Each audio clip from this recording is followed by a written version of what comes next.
नमस्कार, मैं हूं दिबांग और हम बात करेंगे आज दिल्ली के मुख्यमंत्री अरविंद केजरीवाल से। और हमारा टॉपिक है एक्स्ट्रा ऑर्डिनरी जर्नी ऑफ आम आदमी पार्टी। बड़ा हम हिसाब लगा रहे थे कि अरविंद केजरीवाल यहां पहुंच भी पाएंगे कि नहीं पहुंच पाएंगे। आपने एलजी से परमिशन ले ली यहां आने की? नहीं, मुझे उनसे परमिशन लेने की जरूरत नहीं पड़ती। आपको पक्का मालूम है कि कोई जरूरत नहीं है? नहीं, कोई जरूरत नहीं है। अच्छा, चलिए। पर आपका सवाल मैं समझ रहा हूं। मैं कई बार ये सोचता हूं कि जब जब एलजी साहब की तरफ से कोई फरमान आता है, कोई काम में अड़चन अड़ाई जाती है, कोई लड़ाई झगड़ा किया जाता है, तो मैं सोचता हूं लड़ते क्यों हैं? हम मिलके काम क्यों नहीं कर सकते? ऐसे लड़ाई झगड़ा करने से तो दिल्ली भी आगे नहीं बढ़ेगी, देश भी आगे नहीं बढ़ेगा। हम सब लोग मिलके काम क्यों नहीं कर सकते? जी, पर ये जो लड़ाई है, हक की लड़ाई, लोगों की अच्छाई की लड़ाई, ये तो बात समझ में आती है। जिस तरह की एमसीडी से खबर आ रही है, वो तो लड़ाई नहीं, वो तो एक तरीके से हाथापाई हो रही है। आज भी इस तरह की घटना हुई है। दुख होता है। अब आप देखो, हमें 134 सीट मिली एमसीडी में, सबके सामने है। उनको 104 सीट मिली, सबके सामने है। हमें बहुमत मिला, तो मेयर तो हमारा बनना ही चाहिए। मतलब मेयर का चुनाव ही नहीं कराया इन्होंने, 2.5 महीने हो गए मेयर का चुनाव नहीं कराया। डिप्टी मेयर तो हमारा होना ही चाहिए, स्टैंडिंग कमेटी तो हमारी होनी चाहिए। जायज है, आपने 15 साल राज किया। अब जैसे हालात वो हो गए हैं, जैसे अमेरिका में ट्रंप साहब जब चुनाव हार गए थे और उन्होंने पूरा ऐलान कर दिया कि व्हाइट हाउस को घेर लिया, कहते हैं मैं चुनाव नहीं मानता, मैं ये नहीं मानता। बड़ी मुश्किल से उनको निकालना पड़ा। वही हालात इन्होंने कर रखी है कि कुर्सी छोड़ना ही नहीं चाहते। तो ये गुंडागर्दी अच्छी नहीं है जनतंत्र के अंदर। जनता ने आपको 15 साल मौका दिया, आपने अच्छा काम किया, बुरा काम किया, ये जनता तय करेगी। जनता ने तय किया भैया बदलाव होना चाहिए दिल्ली में। उन्होंने अब एक मौका हमें दिया, अब हमें काम करने दो। काम ये क्यों अड़चन अड़ा रहे हो इस तरह से? ना मेयर का चुनाव नहीं होने देंगे, एल्डरमैन जबरदस्ती बना देंगे, गलत तरीके से एल्डरमैन बना दिए, गलत तरीके से हाउस नहीं चलने दे रहे। ये ठीक नहीं है, गुंडागर्दी ठीक नहीं है। जी, ये जो मेन टॉपिक है इस पर मैं आऊंगा, उससे पहले एक और सवाल मैं पूछना चाहता हूं कि बहुत दिनों से पूछताछ चल रही है और हर बार ये होता है कि इस बार कोई एक्शन होने ही वाला है। मनीष सिसोदिया की बात कर रहा हूं। क्या आपको एप्रीहेंशन है इस पे? उनको संडे को बुलाया है सीबीआई ने, और जो सूत्र हैं हमारे, जैसे आपके सोर्सेज होते हैं, अच्छा। वैसे हमारे भी सोर्सेज होते हैं। तो वो सोर्सेज बताते हैं कि उनको संडे को गिरफ्तार करेंगे ये लोग। ऐसा बता रहे हैं सूत्र? ऐसे सोर्सेज बता रहे हैं कि संडे को गिरफ्तार करेगी सीबीआई मनीष सिसोदिया जी को। अब बड़े दुख की बात है, मनीष सिसोदिया पे रेड मार ली, कुछ नहीं मिला। उनके बैंक अकाउंट देख लिए, उनके घर पे रेड मार ली, उनके लॉकर देख लिए, दफ्तर में रेड मार ली, उनके गांव में भी हुआ है कि कहीं जमीन खरीद रखी हो, कुछ नहीं मिला। मनीष सिसोदिया वो शख्स है जिसने 75 साल के, आजादी के 75 साल के बाद इस देश के गरीब आदमी को ये उम्मीद दी है कि उसके बच्चों का भी अच्छा भविष्य हो सकता है। आज दिल्ली के अंदर गरीबों के बच्चे डॉक्टर बन रहे हैं, इंजीनियर बन रहे हैं, वकील बन रहे हैं। बहुत बड़ी उम्मीद दी है मनीष सिसोदिया ने। उसको गिरफ्तार करके अगर आप जेल में डाल दोगे, ऐसे शख्स को गिरफ्तार करके झूठे केस में फंसा के अगर जेल में डाल दोगे, देश कैसे तरक्की करेगा? अगर किसी देश का राजा उस देश में गरीबों के बच्चों को शिक्षा देने वालों को तो जेल में डाल देगा और चंद 2-4 दोस्तों को पूरा देश उनके सुपुर्द कर देगा, तो वो देश कैसे तरक्की करेगा?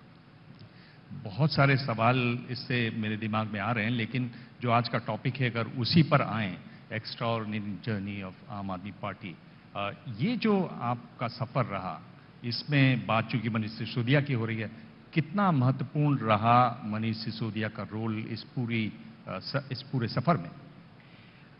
मैं आपको एक इंटरेस्टिंग इंसिडेंट बताता हूं कि मनीष सिसोदिया से मेरी मुलाकात, सबसे पहली मुलाकात कब हुई। 29 दिसंबर 1999 को, मैं उस टाइम इनकम टैक्स में काम करता था, इनकम टैक्स डिपार्टमेंट में, और चारों तरफ जो समाज के अंदर भ्रष्टाचार है उसको लेके काफी अंदर पीड़ा होती थी। चूंकि मैं सरकार में काम कर रहा था, मैं इस तरह की कोई एनजीओ बना नहीं सकता था, तो मैंने पीठ पीछे रह के एक एनजीओ बनाई जिसमें मेरे दोस्त सामने थे और मैं पीठ पीछे था, परिवर्तन नाम की एनजीओ। और हमने ऐलान किया कि इनकम टैक्स के अंदर कोई रिश्वत मांगे तो आप इस वेबसाइट पे बताना, हम आपका काम बिना रिश्वत के करा देंगे। तो मेरे दोस्त आगे रहे, कोई लोगों को अगर उस टाइम पता चल जाता कि ये केजरीवाल चला रहा है वेबसाइट, तो मेरे तो गला गर्दन काट दी जाती। इनकम टैक्स विभाग के अंदर रहते हुए डिप्टी कमिश्नर इनकम टैक्स का ये ऐलान करता है कि अगर आपसे कोई रिश्वत मांगे इस विभाग के अंदर तो मेरे को बता देना। तो वो मेरे दोस्त आगे थे, तो एक वेबसाइट बनाई, और वेबसाइट परिवर्तन.com। उस वेबसाइट पे हमने कहा कि जो जो लोग वॉलंटियर करना चाहते हैं इसके ऊपर वॉलंटियर कीजिए, आप अपना नाम पता डाल दीजिए। उसके वेबसाइट के ऊपर सबसे पहला वॉलंटियर रजिस्टर करने वाला मनीष सिसोदिया था। अच्छा। उस वेबसाइट पे 1999 29 दिसंबर को मैंने वेबसाइट बनाई थी। एक आध दिन के अंदर पहला नाम आया। हमारे पास ज्यादा पैसे नहीं थे वेबसाइट को प्रचार करने का, उसे पता नहीं कहां से पता चला, उसने रजिस्टर किया, मनीष सिसोदिया। तो बड़ा खुशी हुई कि एक आदमी ने, हमें कोई आता ही नहीं था, छोटे से लोग थे, कौन जानता था मैं। तो मुझे याद है मैं उसके घर गया। अच्छा। और उसका ये पटपड़गंज के आसपास कौन सा वो एरिया है, वहां पे उसका घर होता था। एक कमरे का घर था, उसी में किचन थी। वो जी न्यूज में काम किया करते थे, और ऊपर छत के ऊपर मैं और उसने बैठ के हमने चर्चा की कि परिवर्तन को आगे।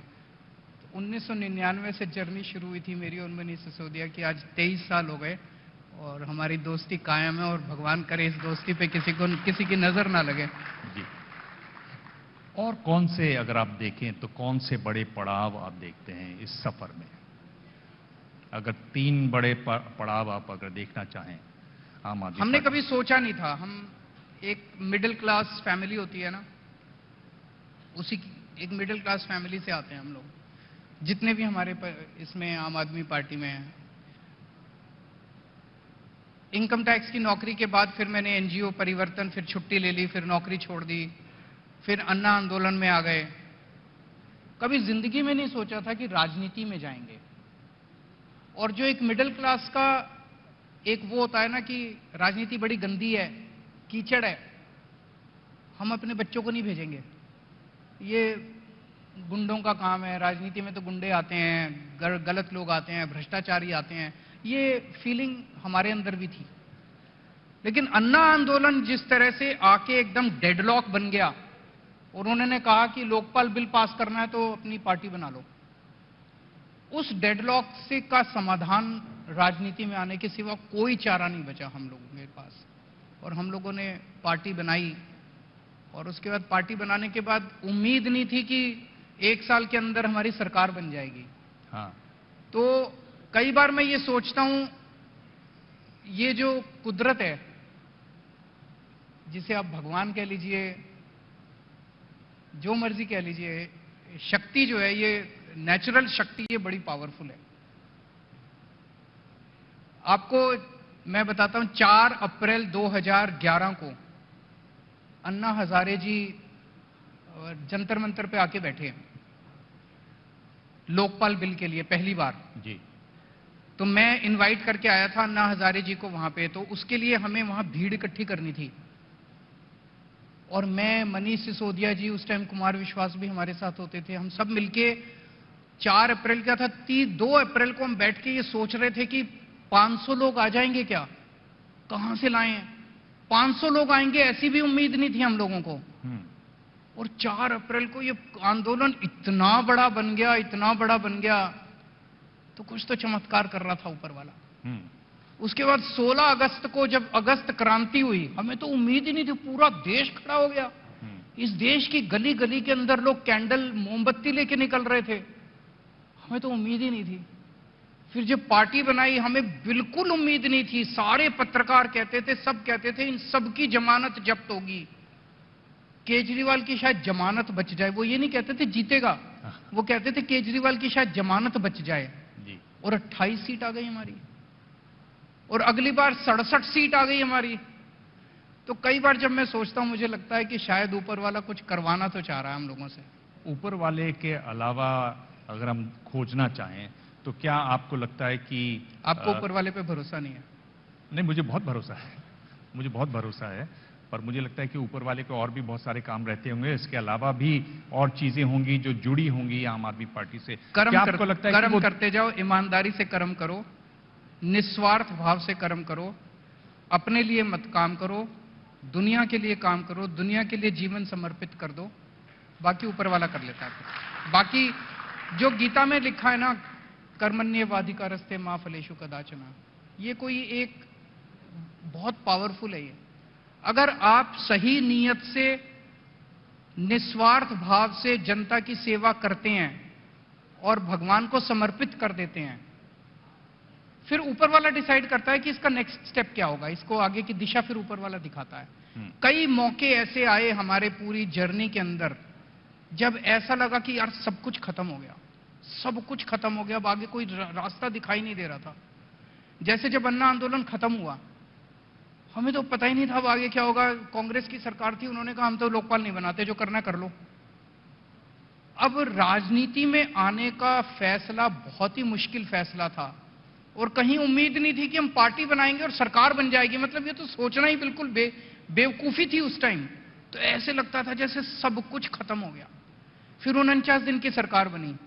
49 दिन की सरकार के बाद जब इस्तीफा दिया, मैं वाराणसी जाके चुनाव लड़ा, वहां से हार के आया, एक बार लगा सब कुछ खत्म हो गया। बिकॉज उस टाइम बीजेपी का ऐसा चारों तरफ, मोदी जी पहली बार आए थे, हमें उम्मीद नहीं थी कि हमारी दोबारा सरकार भी बनेगी और 67 सीट्स आ गई। तो ऊपर वाला रास्ता दिखाता है। मेरी ये छोटे से पिछले जो 10-15 साल की पॉलिटिकल जर्नी है, इस जर्नी ने मेरा भगवान के ऊपर और जो भी शक्ति है उसके ऊपर भरोसा बहुत ज्यादा टूट किया है कि काम करते जाओ, अपने लिए मत करो। ये बात मैं आपकी मान लेता हूं, पर और अगर मैं इससे विस्तार से देखना चाहूं, जिद करूं, तो दो ऐसे नेता, दो ऐसे लड़के थे जो ईमानदार दिखाई दे रहे थे, युवा हैं, दूसरी तरफ वो पार्टियां हैं जो एक तरीके से बदनाम हो चुकी हैं, जिन पर कोई ना कोई बैगेज है। एक बदलाव चाहती थी जनता, एक नयापन कुछ चाहती थी, फिर अन्ना हजारे जी का अनशन भी था। तो ये सारी चीजें भी तो लोगों के दिमाग पे रहीं, लोगों ने इस पर भी तो ध्यान दिया, उसको तो आप गौण नहीं कर सकते। नहीं, बिल्कुल नहीं, बिल्कुल नहीं। वो सारी परिस्थितियां थी। पर जैसा मैंने कहा, अन्ना आंदोलन का इतना बड़ा बनना, इतना बड़ा बनना, मैं तो आपको अपने सारे इंसिडेंट्स की 4 अप्रैल को अन्ना जी को जंतर मंतर पे आना था और 2 अप्रैल को उसको ऑर्गेनाइज करने वाले लोग जो हैं वो ये सोच रहे थे कि 500 आदमी कहां से आएंगे, और अचानक इतना बड़ा बन जाता है। 16 अगस्त को जबकि उनका जो पैनल था, जो पैनल उन्होंने लोकपाल बिल बनाने के लिए, उन्होंने हमें ठोकर मार के भगा दिया था कि जो करना है कर लो। और 16 अगस्त को इतना बड़ा आंदोलन में, और उसके बाद फिर बॉम्बे में आंदोलन फिस हो जाता है। 4 महीने के बाद जब हम बॉम्बे आए 23 दिसंबर को, बॉम्बे भी आए, आंदोलन फुस हो गया बिल्कुल। चलिए, ये अगर हम देखें तो दिल्ली है ही आपके पास, दूसरी बार भी दिल्ली रही, पंजाब में आपने दरवाजा खोला, गुजरात में भी आपने खिड़की विड़की खोल दी हैं। आगे और आप कहां देख रहे हैं आम आदमी पार्टी को? हम अच्छा काम कर रहे हैं और अच्छा काम चारों तरफ फैलना चाहिए। मेरी कभी भी ये इच्छा नहीं रही कि मैं अब ये स्टेट भी जीतूंगा और वो स्टेट भी जीतूंगा और वो स्टेट भी जीतूंगा। मेरी इच्छा एक ही है, मैं भारत को दुनिया का नंबर 1 देश देखना चाहता हूं, और यह मैं मरने से पहले देखना चाहता हूं। और मैंने भगवान से एक ही चीज मांगी है कि मेरे को तब तक मौत ना आए जब तक भारत को मैं नंबर 1 देश ना देख लूं। और उसको करने के लिए मेरी ये बिल्कुल इच्छा नहीं है कि मैं अब मध्य प्रदेश भी जीतूंगा और राजस्थान भी जीतूंगा और ये भी जीतूंगा और वो भी जीतूंगा। ये जो मौजूदा पार्टियां हैं ये अच्छा काम कर लें। मैं बार बार कहता हूं, हम एक दूसरे से क्यों नहीं सीखते, एक दूसरे को साथ मिलके क्यों नहीं काम करते, लड़ते क्यों रहते हैं इस देश के अंदर हम। अब जैसे एक छोटा सा उदाहरण देता हूं, बचपन से मेरे को याद है 8वीं क्लास से 10वीं क्लास से सुन रहे हैं केरला में शिक्षा में बड़ा अच्छा काम हुआ, 100% लिटरेसी हो गई, वहाँ स्कूल बड़े अच्छे हैं। केरला में हेल्थ में बड़ा अच्छा काम हुआ, वहाँ पे हेल्थ सिस्टम बहुत अच्छा, सुन रहे हैं बचपन से, है ना? अगर केरला में इतने अच्छे तो तब अभी तक तो बाकी देश को वहां से सीख के कर लेना चाहिए था। केरला तो अपने ही देश का हिस्सा है, तो केरला से सीख के बाकी देश ने क्यों नहीं किया, समझ नहीं आता। उसी तरह से किसी और राज्य ने किसी और प्रॉब्लम की समस्या का समाधान निकाला हुआ है, किसी और राज्य ने किसी और प्रॉब्लम की समस्या का, हम सारे मिलकर काम क्यों नहीं करते? मेरे को तो समझ ही नहीं। तो अब मैं बार बार ये कह रहा हूं भाई, दिल्ली के अंदर हमने स्कूल, अस्पताल, बिजली के ऊपर अच्छा काम किया है। जो मेरे से सीखना चाहे मैं उनको सिखाने को तैयार हूं, और आप सीखो, वोट लो, शिक्षा के ऊपर वोट लो, स्कूल सुधारो। जो पार्टी मेरे को बुलाएगी मैं उस पार्टी को काम करने, बीजेपी वाले बुलाएंगे मैं बीजेपी वालों को सिखाऊंगा, कांग्रेस वाले बुलाएंगे कांग्रेस वालों को सिखाऊंगा। आप लो वोट, आपको मैं वोट दिलाने मैं आ रहा हूं, आपको वोट दिलाने काम कर लो, और नहीं करेंगे तो फिर हम भी ट्राई करेंगे फिर वहां जाके। मैं आगे बढ़ूंगा राजनीतिक सवालों पर, उससे पहले परिवार का कितना सहयोग था? आपने ये जो यात्रा की, आम आदमी पार्टी ने जो यात्रा की, उसमें आपके लिए आपके परिवार का कितना सहयोग रहा? मैं अपने परिवार को बहुत बहुत शुक्रिया अदा करना चाहता हूं, खासकर मेरी धर्मपत्नी को और मेरे पेरेंट्स को। उन्हें इतना, मेरी धर्मपत्नी को इतना सरफिरा पति मिला और वो आज तक मुझे निभा रही है। हाँ। ये मैं आपको एक इंसिडेंट बताना चाहता हूं इस दौरान, वो अगर देख रही होगी तो वो बड़ी नाराज भी होगी। जब मैंने 2000 में परिवर्तन शुरू किया, फिर मैंने डिपार्टमेंट से, इनकम टैक्स डिपार्टमेंट से मैंने छुट्टी ली बहुत लंबी, विदाउट पे। फिर जब छुट्टी ली बहुत विदाउट पे, 2-3 साल छुट्टी पे रहा, फिर उसके बाद मुझे लगने लगा यार अब कब तक छुट्टी लूंगा, अब मुझे इस्तीफा दे देना चाहिए। तो एक दिन जाके मुझे पता था कि अगर मैं घर में ये बात भी, डिप्टी कमिश्नर इनकम टैक्स, तब तक जॉइंट कमिश्नर बन गया था, जॉइंट कमिश्नर इनकम टैक्स अगर घर में आके कहे कि मैं इस्तीफा दे रहा हूं, क्यों दे रहा है भाई इस्तीफा, तब तक तो किसी राजनीति में भी नहीं आए थे, तब तक तो पार्टी भी नहीं बनाई थी, किसी को पता नहीं था कभी मुख्यमंत्री बनेगा ये। तब तक मैं दिल्ली की झुग्गियों में, सुंदर नगरी और नंद नगरी की झुग्गियों के अंदर में रहता था, वहां काम किया करता था। तो अगर घर जाके कोई कहे कि जॉइंट कमिश्नर इनकम टैक्स छुट्टी पे, उसने बेचारी ने मेरे को अलाउ कर दिया, यही बहुत था, और मैं जाके कहूं मैं अभी इस्तीफा दे रहा हूं, मैं वापस नहीं जाऊंगा, तो वो तो हार्ट अटैक हो जाता उसका। तो मैं चुपके से एक दिन जाके इस्तीफा दे आया डिपार्टमेंट में, इनकम टैक्स। घर में बिना बताए? घर में बिना बताए। वाकई में सरफिरा पति है ये तो। हाँ। अब हुआ ये कि central board of direct taxes है जो इनकम टैक्स का, वहां पे इस्तीफा देना होता है। मैंने वहां इस्तीफा दिया। जिस क्लर्क को मैंने इस्तीफा दिया, मेरी वाइफ भी इनकम टैक्स में मेरी बैचमेट है, जिस क्लर्क को मैंने इस्तीफा दिया, वो क्लर्क बाई चांस पिछले साल मेरी वाइफ के अंडर में काम कर चुका था। उसने फोन किया उनको, अच्छा, आज आपके हस्बैंड इस्तीफा दे गए, मैडम क्यों इस्तीफा दिया? अब मेरी वाइफ का पारा आप सोच सकते हो कि उसका हस्बैंड इस्तीफा दे के आया, और उसको पता किसी और से चल रहा है कि उसका हस्बैंड इस्तीफा दे आया। तो उन्होंने 2 महीने मेरे से बात नहीं की। उन्होंने कहा इस्तीफा देना था, मुझसे पूछ तो लेता। तो उनका बहुत साथ रहा, बहुत सहयोग रहा उन लोगों का। और मैं ये तो दिल्ली जाना अब आपके लिए मुश्किल हो जाएगा, एलजी भी बैठे हुए हैं और घर में पत्नी है आप। नहीं, उनका बहुत सहयोग है, और she is like a pillar. जी, आपने कहा, और दूसरे सवालों पर बढ़ें तो आपने कहा कि सब क्यों नहीं एक साथ आ जाते। आपने यहाँ मुंबई में आज मुलाकात की उद्धव ठाकरे से, क्या ये 2024 की कोई कोशिश है, कैसे देखते हैं आप? देखिए, इस देश में एक पार्टी ऐसी है जो 24 घंटे केवल चुनाव की सोचती है, उसे देश से कुछ लेना देना नहीं है, इस देश के लोगों से कुछ लेना देना नहीं है। हम 24 घंटे चुनाव के बारे में नहीं सोचते, हम देश के बारे में सोचते हैं। तो उद्धव जी से मैं मिला, चुनावों के बारे में चर्चा नहीं हुई, चर्चा हुई इस देश के अंदर इतनी बढ़ती हुई महंगाई के बारे में, बेरोजगारी के बारे में, हिंडनबर्ग रिपोर्ट के बारे में, किस तरह से इस देश के अंदर चंद कॉरपोरेट हाउसेस को फायदा पहुंचा के जनता का सारा पैसा लूटा जा रहा है, उसके बारे में, किसानों के बारे में, इन सब चीजों के ऊपर चर्चा हुई। कैसे हम सब मिलके, हमें एक दूसरे से सीखना चाहिए, देश को कैसे आगे लेके जाना चाहिए, इसके बारे में चर्चा हुई। जिस तरह की स्थिति है महाराष्ट्र में, जिस तरह की स्थिति में है इस समय उद्धव ठाकरे की पार्टी, अब तो उनसे निशान भी छिन गया है। आपको क्या लगता है कि वो फिर से कुछ कर पाएंगे? इसका कोई असर होगा या आपको लगता है कि नहीं, इसका बिल्कुल उलट असर होगा? उनके पिताजी शेर थे, शेर का बेटा है वो।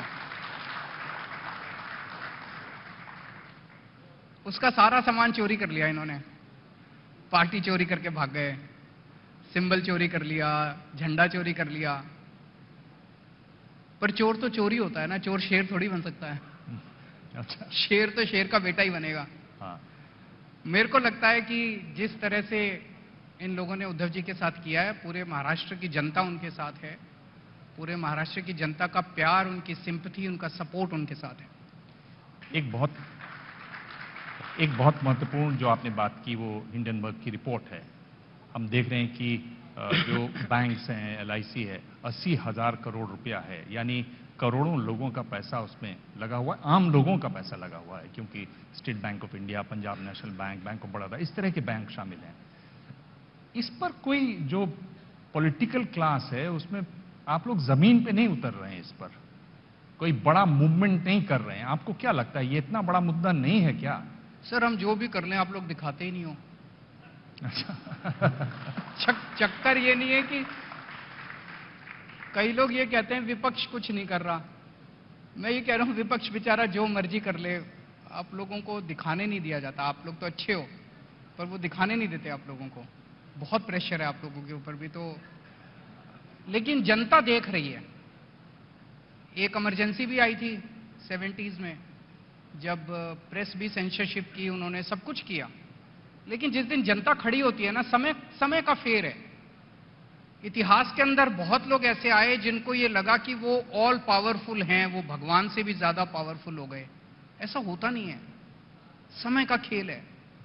धैर्य रखो, पेशेंस रखो, पेशेंस से सब कुछ होता है। अब दिल्ली के अंदर आजकल ये नगर निगम का देख रहे हैं आप, चल रहा है। 1 साल पहले दिल्ली को मेयर मिल जाना चाहिए था, दिल्ली नगर निगम को सरकार मिल जानी चाहिए थी। 1 साल से तमाशा कर रखा है इन्होंने। पहले चुनाव नहीं होने दिए, फिर बोले MCD को एक कर रहे हैं, MCD को एक करने का बिल ले आए, पार्लियामेंट का दुरुपयोग किया, सारी एजेंसीज का दुरुपयोग किया, फिर गुजरात के साथ चुनाव कराएंगे, डिलिमिटेशन में गड़बड़ की इन लोगों ने। पर अंत में तो सच्चाई की जीत होती है ना। जनता के साथ वोट तो जनता ने देना है ना, तुम जो मर्जी कर लो। तो उसी तरह से ये लोग जो मर्जी कर लें। क्या आपको लग रहा है, अडानी पर मैं अगर रहूं तो क्या आपको लग रहा है कि जो आम निवेशक है जिसने बैंक में पैसा जमा किया हुआ है, वो आज सुरक्षित है? आप कैसे देखते हैं इस पूरे मसले को? ये बहुत चिंता का विषय है। जिस तरह से left, right and centre political कारणों की वजह से बिना होमवर्क किए कुछ चंद लोगों को बैंकों ने और LIC ने कर्जे दे दिए, हजारों करोड़ के। किसी को 10,000 करोड़ का दे दिया, किसी को 80,000 करोड़ का दे दिया, किसी को 1.5 लाख करोड़ का कर्जा दे दिया। ये नहीं देखा कि भाई उसको कर्जा देने लायक है कि नहीं है। उससे बदले में जैसे आप कोई किसान अगर कर्जा लेने चाहे तो उसको कहते हैं अपनी जमीन गिरवी रख। इनमें से बताते हैं लोग कि कईयों से तो कोई कुछ भी गिरवी नहीं मांगा, और जो गिरवी रखा उसकी आज कोई कीमत नहीं बची। जो शेयर इन्होंने गिरवी रखे थे उसकी कोई कीमत नहीं बची। जिस तरह से ये कर्जे दिए गए और जिस तरह से ये कर्जे माफ किए जा रहे हैं, एक किसान अगर 10,000 रुपए का कर्जा ले ले किसी बैंक से और अगर वो वापस ना कर पाए तो उसकी बैंड बजा देते हैं ये लोग, उसकी जिंदगी हराम कर देते हैं और वो अंत में सुसाइड कर लेता है 10,000 रुपए लेने वाला किसान। इन्होंने 10-10 हजार करोड़ रुपए के, 1-1 लाख करोड़ रुपए के कर्जे ले लिए, या तो किसी को देश से भगा दिया या उसके कर्जे माफ कर दिए, उनसे वापस नहीं लेते ये लोग। तो बैंक कंगाल हो रहे हैं। आज पहली बार अखबार में छपा है कि LIC का भी जितने शेयर खरीदे थे वो इनके घाटे में जाने लग गए। इस देश के लाखों करोड़ों लोगों ने अपनी पूरी जिंदगी की कमाई LIC में डाली हुई है। अगर LIC कंगाल हो गई तो पूरे देश में क्या हाल होगा। बैंकों के अंदर इन्होंने कानून बना दिया शायद ये कि भाई अगर किसी का बैंक कंगाल हो जाता है तो आपने अगर 1 करोड़ रुपया भी डाला हुआ बैंक में जमा करा रखा है तो आपको बदले में 5 लाख रुपए ही मिलेंगे। ये क्या बात हुई? ऐसे तो पहले कोई कानून नहीं था, इन्होंने अब कानून, इसका मतलब इनको लग रहा है कि बैंक कंगाल होने वाले हैं। पहले से कानून ले आए कि अगर बैंक कंगाल हो गया, आपका कितना भी पैसा बैंक में पड़ा हो, आपको बदले में 5 लाख रुपए। ये तो हद हो गई। पूरी देश की जनता का पैसा जो है आप उठा के कुछ चंद लोगों के हाथ में दे रहे हो। ऐसे देश कैसे चलेगा? सरकार को जनता के लिए काम करना चाहिए कि सरकार को 2-4 लोगों के लिए काम करना चाहिए? तो यही तो सवाल अब पैदा होता है कि इस हालत में क्यों नहीं विपक्ष एक होता। एक ही है जी, आपसे मैंने पिछली बार पूछा था, आपने पूछा कि हम लोग, मैं एक चीज बताता हूं, हमारे देश में जनतंत्र है। जनतंत्र मतलब जनता का शासन, विपक्ष तंत्र नहीं है।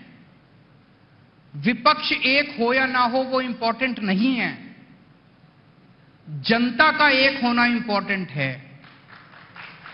और उस जनता की आवाज उठाने के लिए मीडिया के अंदर साहस आना इंपॉर्टेंट है। जिस दिन ये जनता जो है, इसको हम बेवकूफ ना समझें, ये जनता बड़ी सियानी है, देख रही है। जिस दिन जनता खड़ी हो गई ना, जनता ने बड़े बड़े सिंहासन हिला दिए। विपक्ष एक होके किसी को बना या बिगाड़ नहीं सकता जब तक जनता तैयार नहीं हो। जनता तैयार हो रही है, इस देश की जनता तैयार, जनता बदलाव चाहती है। आपने कहा कि आप विपक्षी एकता की बात होगी तो आप कार्यक्रमों की बात करेंगे, कार्यक्रमों के साथ आप जुड़ेंगे। मैं आपसे सीधा सवाल पूछ रहा हूं, आपकी पार्टी में तो ये देखिए संजय सिंह बैठे हुए हैं, राघव बैठे हुए हैं, क्यों नहीं आप लोग एक कार्यक्रम बनाते और कहते ये हमारा कार्यक्रम है? बिल्कुल कोई ठोस शुरुआत क्यों नहीं करते? मैं राजनीति में नया आया हूं, लेकिन जो बेसिक चीज समझाऊं, जब आप जनता से वोट मांगने जाते हैं, जनता आपसे पूछते हैं जी आपको क्यों वोट दें, आप 2 जवाब देते हो। एक जवाब देते हो, मेरे को इसलिए वोट दो क्योंकि मैं मोदी को हराना चाहता हूं। क्या जनता आपको वोट देगी? आप दूसरा जब बोलते हो, मुझे वोट दो क्योंकि मैं आपके बच्चों के लिए अच्छे स्कूल बना दूंगा, आपके बच्चों को नौकरी दिलवाऊंगा, आपके बच्चों का भविष्य बना दूंगा। मुझे वोट दो क्योंकि आज अभी आपका बिजली कट लगता है, 8-8 घंटे बिजली जाती है, मैं 24 घंटे बिजली का इंतजाम कर दूंगा। मुझे वोट दो क्योंकि आपके इलाके में पानी नहीं आता, मैं आपके लिए घर के लिए पानी का इंतजाम कर दूंगा। जनता इसको वोट देगी कि उसको वोट देगी जो कहता है मैं मोदी को हरा दूंगा? ऑब्वियसली इसको वोट देगी यार, जो उसके घर की बात करता है, उसके बच्चों की बात करता है, उसके परिवार की बात करता है, सुख दुख की बात करता है। तो हमें सबको मिलके जब अगर 2024 की बात करें, 2024 में अगर हम जनता के बीच में जाएंगे, जनता हमसे पूछेगी केजरीवाल जी आपको क्यों वोट दें, तो हमें उनको एक एजेंडा देना है कि इसलिए वोट दो क्योंकि हम देश को इस तरह से तरक्की के रास्ते पे ले जाएंगे। वो देश का चुनाव है। हम इस तरह से आपको महंगाई से छुटकारा दिलाएंगे, हम इस तरह से रोजगार पैदा करेंगे, हम इस तरह से दुनिया में सबसे शक्तिशाली बनाएंगे देश को। वो एजेंडा जब होगा, जनता आपको वोट देगी। और उस एजेंडा पे काम चल रहा है, अभी हम सब लोग मिलकर काम कर रहे हैं। क्या बोल रहे हैं कि विपक्ष एक एजेंडा तैयार कर रहा है, ऐसा कह रहे हैं? केवल विपक्ष नहीं, देश की जनता के साथ मिलकर एजेंडा बनाना है।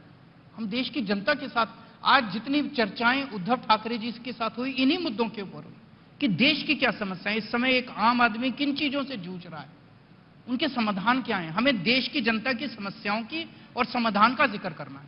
ये तो फिर मैं ब्रेकिंग न्यूज चला सकता हूं। केजरीवाल ने कहा कि विपक्ष अगले चुनाव का एजेंडा बना रहा है। 130 करोड़ लोग मिलकर एजेंडा बना रहे हैं। मैंने फिर से आपको कहा, विपक्ष मिलके इस देश को किसी को हरा जिता नहीं सकता। जनतंत्र के अंदर जनता हराती है और जनता जिताती है। हम लोग मिलके एक एजेंडा बनाएं सब लोग, और एजेंडा को जनता के सामने रखें, जनता को एजेंडा, और एजेंडा भी जनता बनाए मिलके। जनतंत्र के अंदर एजेंडा भी जनता को बनाना चाहिए। मैं मान लीजिए दिल्ली में चुनाव लड़ता हूं, दिल्ली का एजेंडा अलग होगा। मैं मध्य प्रदेश में चुनाव लड़ता हूं, मध्य प्रदेश का एजेंडा अलग होगा। कौन तय करेगा? वहां की जनता तय करेगी। जी, तो इसमें यह भी तय होगा कि कौन नेता बनेगा, कि वो सब बाद में चीजें आएंगी? वो इंपॉर्टेंट नहीं है, वो जनता पे छोड़ दीजिए। इंपॉर्टेंट है क्या हमारे पास देश को शक्तिशाली देश बनाने के लिए, सुरक्षित देश बनाने के लिए, विकसित देश बनाने के लिए क्या हमारे पास एक रोड मैप है? उस रोड मैप को बनाना जरूरी है। जी, आखिरी सवाल के तौर पर मैं आपसे पूछना चाहूँगा कि आप आइडियाज़ ऑफ इंडिया की बात कर रहे हैं, आपका जो भारत होगा उसमें आप किस तरह के आइडियाज़ देखते हैं, किस तरह का भारत आप देखना चाहते हैं? मैं भारत को लेके बहुत अपबीट हूं। 75 साल हो गए देश को आजाद हुए। इन 75 सालों में ढेर सारे ऐसे देश हैं जो हमारे बाद आजाद हुए। सिंगापुर 1962 के आसपास आजाद हुआ। जापान सेकेंड वर्ल्ड वॉर में तहस नहस हो गया था, एटम बॉम्ब गिरा था जापान के ऊपर, आज वो हमसे आगे निकल गया। सिंगापुर हमसे आगे निकल गया। जर्मनी तहस नहस हो गया था, वो हमसे आगे निकल गया। हम पीछे क्यों रह गए? हमारे में कोई कमी है? आज दुनिया में कोई बड़ा इंस्टीट्यूट, कोई मल्टीनेशनल कंपनी उठा लो, वही ऊपर जो है टॉप के ऊपर आपको इंडियन बैठा मिलेगा। मैं कहता हूं कि जब ऊपर वाले ने इस धरती बनाई, पृथ्वी बनाई, तो सबसे खूबसूरत जगह उसने पृथ्वी के ऊपर भारत को बनाया। क्या नहीं दिया हमें? सारी नदियां हैं, पहाड़ हैं, मिनरल्स हैं, सब कुछ दिया। सारी जड़ी बूटियां हैं, खेती है, सब कुछ है, सारी फसलें हैं। और जब भारत ने भगवान ने इंसान को बनाया तो सबसे इंटेलिजेंट लोग उसने भारत में बनाए। हमारे लोग जहां जाते हैं वहीं ऊपर। पीछे क्यों रह गए फिर हम लोग? हमारे देश की राजनीति खराब है। हम एक दूसरे, कोई आगे बढ़ता है उसको खींच लेते हैं, कोई आगे बढ़ता है उसको खींच लेते हैं, एक दूसरे के साथ मिलके काम नहीं। तो मुझे लगता है कि अगर हम सारा 130 करोड़ लोग मिलके काम करें तो भारत को दुनिया का नंबर 1 देश बनाने से कोई नहीं रोक सकता। मैं पूरी तरह से पूरी तरह से विश्वास है मुझे कि the future belongs to India. और आने वाले समय के अंदर भारत दुनिया के ऊपर राज करेगा। भारत दुनिया का सबसे शक्तिशाली देश बनेगा। अरविंद केजरीवाल, आपने करीब करीब सभी सवालों के जवाब दिए, सीधे जवाब दिए, विस्तार में जवाब दिए। बहुत बहुत धन्यवाद। Thank you so much. ABP माझा, उघडा डोळे बघा नीट।